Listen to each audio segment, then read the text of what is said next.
Audio clip number 18۔ اس میں انشاءاللہ عز و جل آپ سورہ بقرہ کی آیت نمبر 47 سے لے کر 49 تک کی تلاوت، ترجمہ اور تفسیر صراط الجنان سنیں گے۔ بسم اللہ الرحمن الرحیم۔ ترجمہ، اللہ کے نام سے شروع جو نہایت مہربان رحمت والا ہے۔ یا بنی اسرائیل اذکروا نعمتی التي انعمت علیکم وانی فضلتکم علی العالمین۔ ترجمہ، اے یعقوب کی اولاد، یاد کرو میرا وہ احسان جو میں نے تم پر کیا، اور یہ کہ میں نے تمہیں اس سارے زمانے پر فضیلت عطا فرمائی۔ یا بنی اسرائیل اذکروا نعمتی التی، اے یعقوب کی اولاد میرا احسان یاد کرو۔ تفسیر صراط الجنان میں ہے، یہاں سے ایک بار پھر بنی اسرائیل کو اللہ تعالیٰ کے احسانات یاد کرنے کا حکم دیا گیا ہے تاکہ وہ اللہ تعالیٰ کے حبیب صلی اللہ تعالیٰ علیہ وسلم کی اطاعت ترک کرنے سے ڈریں اور ان پر حجت پوری ہو جائے۔ واتقوا يوما لا تجزي نفس عن نفس شيئا ولا يقبل منها شفاعة ولا يؤخذ منها عدل ولا هم ينصرون۔ ترجمہ، اور اس دن سے ڈرو جس دن کوئی جان کسی دوسرے کی طرف سے بدلہ نہ دے گی، اور نہ کوئی سفارش مانی جائے گی، اور نہ اس سے کوئی معاوضہ لیا جائے گا، اور نہ ان کی مدد کی جائے گی۔ لا تجزی نفس عن نفس شیئا، کوئی جان کسی دوسرے کی طرف سے بدلہ نہ دے گی۔ تفسیر صراط الجنان میں ہے، یعنی اے بنی اسرائیل، قیامت کے اس دن سے ڈرو جس دن کوئی بھی شخص کسی کافر کی طرف سے بدلہ نہ دے گا، اور نہ کافر کے بارے میں کسی کی کوئی سفارش مانی جائے گی، اور نہ اس کافر سے جہنم کے عذاب سے نجات کے بدلے کوئی معاوضہ لیا جائے گا، اور نہ ان کفار سے اللہ تعالیٰ کا عذاب دور کر کے ان کی مدد کی جائے گی۔ شفاعت کی امید پر گناہ کرنے والا کیسا ہے؟ اس سے معلوم ہوا کہ قیامت کے دن کافر کو نہ کوئی کافر نفع پہنچا سکے گا اور نہ کوئی مسلمان۔ اس دن شفاعت صرف مسلمان کے لیے ہوگی، جیسا کہ دیگر آیات میں بیان ہوا۔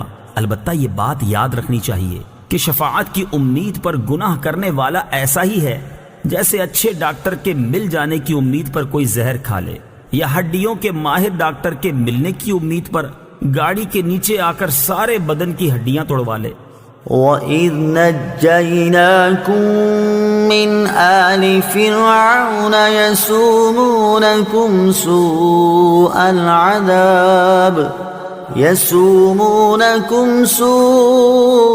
الْعَذَابِ يُذَبِّحُونَ أَبْنَاءَكُمْ وَيَسْتَحْيُونَ نِسَاءَكُمْ وَفِي ذَلِكُمْ بَلَاءٌ مِّن رَّبِّكُمْ عَظِيمٌ۔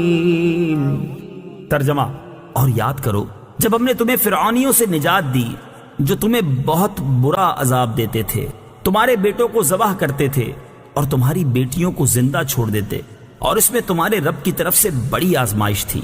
وَإِذْ نَجَّيْنَاكُمْ مِنْ آلِ فِرْعَوْنَ، اور جب ہم نے تمہیں فرعونیوں سے نجات دی۔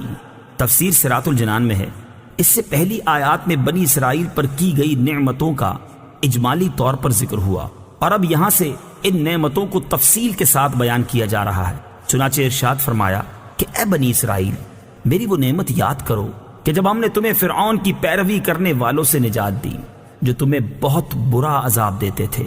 فرعون نے بنی اسرائیل پر نہایت بے دردی سے محنت و مشقت کے دشوار کام لازم کر رکھے تھے۔ پتھروں کی چٹانیں کاٹ کر ڈھوتے ڈھوتے ان کی کمریں اور گردنیں زخمی ہو گئی تھی۔ غریبوں پر ٹیکس مقرر کیے ہوئے تھے جو غروب آفتاب سے قبل جبرن وصول کیے جاتے تھے، اور جو ٹیکس نہ دے پاتا اسے سخت سزائیں ملتی تھیں۔ فرعون کا مختصر تعارف۔ جس طرح فارس کے بادشاہ کا لقب کسرا، روم کے بادشاہ کا قیصر اور حبشہ کے بادشاہ کا لقب نجاشی تھا، اسی طرح قبطی اور عمالقہ قوم سے تعلق رکھنے والے مصر کے بادشاہوں کا لقب فرعون ہوتا تھا۔ حضرت موسیٰ علیہ السلام کے زمانے کے فرعون کا نام ولید بن مصعب بن ریان تھا، اور اس آیت میں اسی کا ذکر ہے۔ اس کی عمر 400 سال سے زیادہ ہوئی۔ نیز اس آیت میں آل فرعون سے اس کے پیروکار مراد ہیں۔ یذبحون ابناءکم، وہ تمہارے بیٹوں کو ذبح کرتے تھے۔ تفسیر صراط الجنان میں ہے، فرعون نے خواب دیکھا کہ بیت المقدس کی طرف سے ایک آگ آئی اور اس نے مصر کو گھیر کر تمام قبطیوں کو جلا ڈالا، جبکہ بنی اسرائیل کو کوئی نقصان نہیں ہوا۔ اس خواب سے اسے بڑی وحشت ہوئی۔ کاہنوں نے تعبیر دی کہ بنی اسرائیل میں ایک لڑکا پیدا ہوگا جو تیری ہلاکت اور تیری سلطنت کی تباہی کا سبب بنے گا۔ یہ سن کر فرعون نے حکم دیا کہ بنی اسرائیل میں جو لڑکا پیدا ہو اسے قتل کر دیا جائے۔ یوں ہزاروں کی تعداد میں بچے قتل کیے گئے۔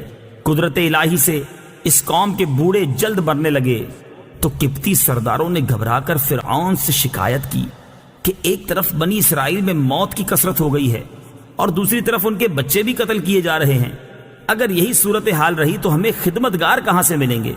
اس پر فرعون نے حکم دیا کہ 1 سال بچے قتل کیے جائیں اور 1 سال چھوڑ دیے جائیں۔ تو جو سال چھوڑنے کا تھا اس میں حضرت ہارون علیہ السلام پیدا ہوئے، اور قتل کے سال حضرت موسیٰ علیہ السلام کی ولادت ہوئی۔ یہ واقعہ سورہ قصص کے پہلے رکوع میں کافی تفصیل سے بیان کیا گیا ہے۔ وَفِي ذَلِكُمْ بَلَاءٌ، اور اس میں آزمائش تھی۔ تفسیر صراط الجنان میں ہے، بلا امتحان و آزمائش کو کہتے ہیں، اور آزمائش نعمت سے بھی ہوتی ہے اور شدت و محنت سے بھی۔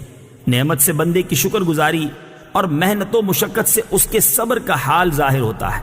اس آیت میں اگر ذالکم کا اشارہ فرعون کے مظالم کی طرف ہو تو بلا سے محنت و مصیبت مراد ہوگی، اور اگر ان مظالم سے نجات دینے کی طرف اشارہ ہو تو بلا سے نعمت مراد ہوگی۔